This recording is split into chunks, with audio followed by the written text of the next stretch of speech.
If it looks like a grade A disaster in here, it's because it is.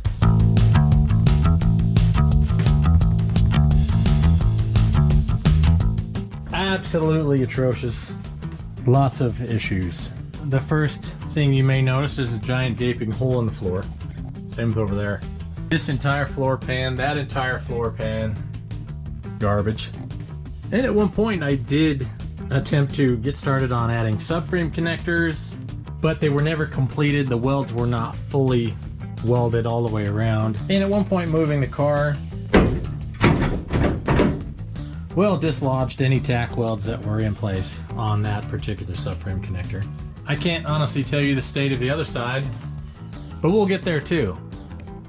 Today, I just want to start on this side. So I guess what I aim to do first, I'm not going to cut too much away on the floor just yet, but I think I will trim a little bit to get closer to the torsion bar support, just so I can see a little bit better what I'm doing. I'll work underneath the car if I have to, but I'm trying to stay topside for the most part. As far as the floor goes, I'm not 100% sure yet how deep I'm going to go in here. This section definitely has a lot of, pitting, so I would say that we need to remove some more of that, get back a little further into clean metal, and honestly, maybe pull this, what's that stuff called? Man, brain cramp, to get to that seam sealer, clean up the seam sealer that's in place there. Eventually, I'll be going all the way back to that seam. It just makes sense. So I do want to get a little bit of the floor material out of here. As you see, a lot of it is rusty anyway, so it needs to be repaired, replaced. So I'm going to remove, I think a fair amount of that, probably all the way to the rocker eventually. It definitely does help with the rigidity of the chassis. But once we get subframe connectors in it, once those are good to go, I think I'm going to cross brace as well from subframe to rocker panel. That will definitely replace any, and if not add to the rigidity, the structural integrity of the car. I think it'll improve things basically. After the back, then we'll of course come up here to the front. Probably gonna make a plate, weld that in there to the cross member, and then weld the subframe connector to that. Fair amount of rust removal, cleaning, grinding, etc. to be done there. But before you get started on such a project, always make sure you have your gear, your safety equipment. Pay no attention to the grinder. So when you're getting ready to do metal removal, grinding, cutting, etc., you always want to make sure you've got your safety equipment in hand. For me, the minimum list for such a job: gloves. Oh, there they go. Safety glasses. And when I'm cutting, grinding, etc., I put on a beanie. Why? Maybe you do too. I do it to keep all the dust and crap and sparks out of my hair. So let's get cutting. I removed a little bit out of my metal bin. I did cut into the original fuel line of the car. Don't worry, we're not saving that. That's going to end up in the scrap bucket too here before long. I've cut back to the cross member, and I've tried to cut actually to the other side of it as well. Probably wouldn't have been too horrible to locate all the spot welds, but I figured this way I'll just cut a section, start prying up on it. You'll almost immediately start to see where those are at. I'll pry up all this rusty metal around it, and then I can grind that smooth.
Tools falling through the holes in the floor. Okay, so that section is cleared, at least as far as the floor. Nope, I didn't grind away the spot welds yet. I did cut through the front frame section a little bit, but once I get things cleaned up there, I can re-weld that. So it does look pretty nasty. It does look pretty bad in there as far as lots of crap floating around. But the important thing is that it's still solid. I'm really, really hoping I don't find any surprises in the frame sections at all. That would be bad. Okay, I think we'll go ahead and try and knock the subframe connector out for the time being. It's not really helping us right now. Here's the rear subframe section, and that's been beat up pretty good. Part of me wonders if I may need to go have this car blasted or something. Might be the better option. But we'll start cutting back here a little bit. Looking for the same sort of thing back here. Cutting around the frame and getting this floor material bent up to the point where I can find the spot welds and hopefully just tear around them.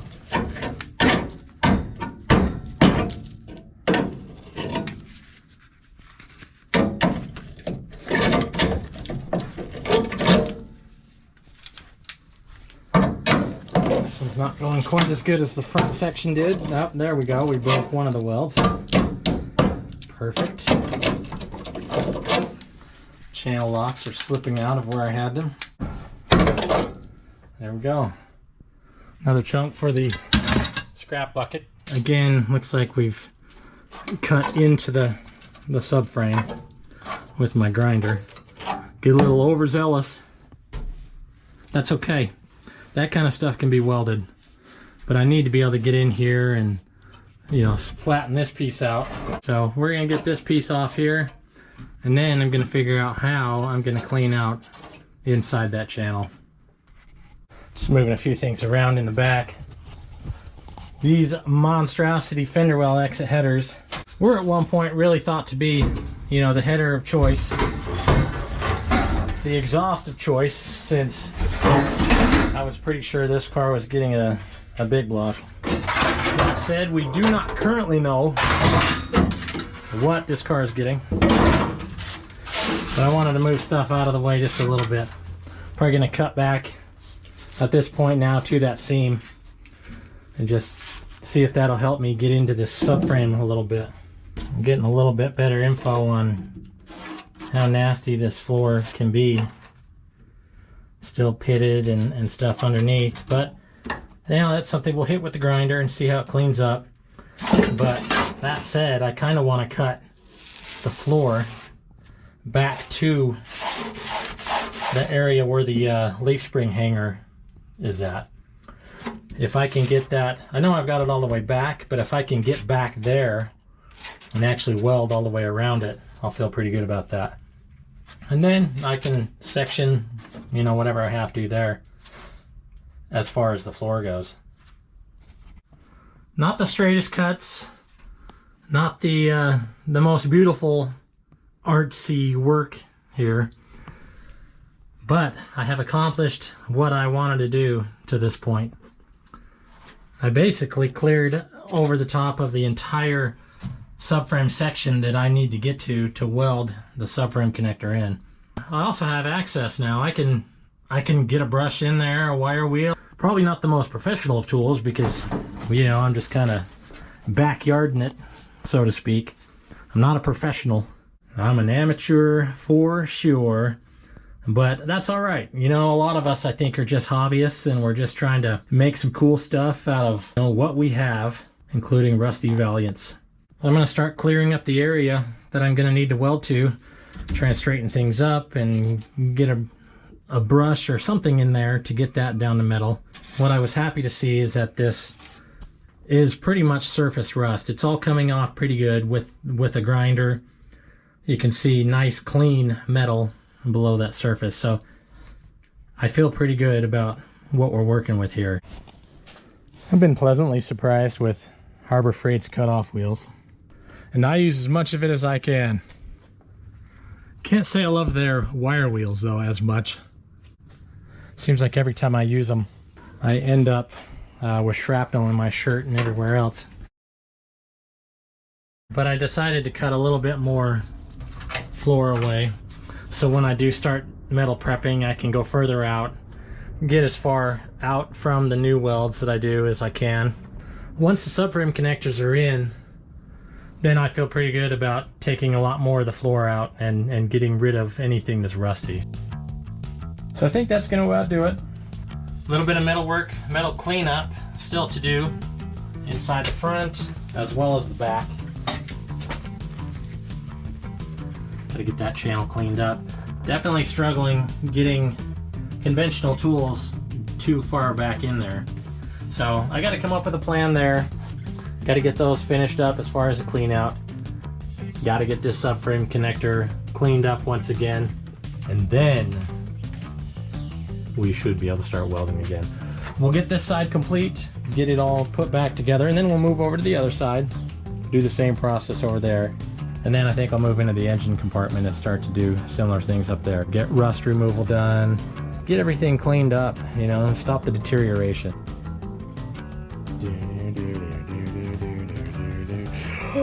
Well, that's kind of a good stopping point to the end of this chapter. Chapter 1.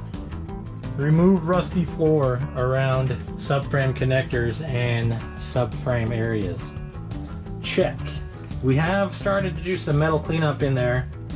It hasn't gone terribly well so far based on some of the wire wheels I have. You just can't get down in there deep. So I'm gonna have to figure out what I have, or I guess if I have to go get something to get down in there, we'll do that.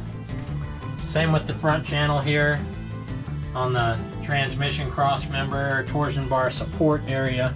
Lots of cleanup in there. Gotta get the vacuum out, get whatever materials have ended up in there somehow. Then we can start prepping this subframe connector to weld it back in place. That's where I want to get. I want to get there pretty soon so we can do the other side. I hope my goofy face in my dome cap and my safety glasses at least brings you a chuckle. Hopefully I'm good for a laugh or two, if nothing else. I'm certainly not a technical expert here. Just a hobbyist trying to make something cool. Thank you for watching. Thank you for subscribing. And thank you for liking, thank you for sharing this video with all of your friends. In the meantime, we'll get ready to do the next one, and we'll certainly take you along for that. So thank you very much again for watching, and we shall see you on the next one.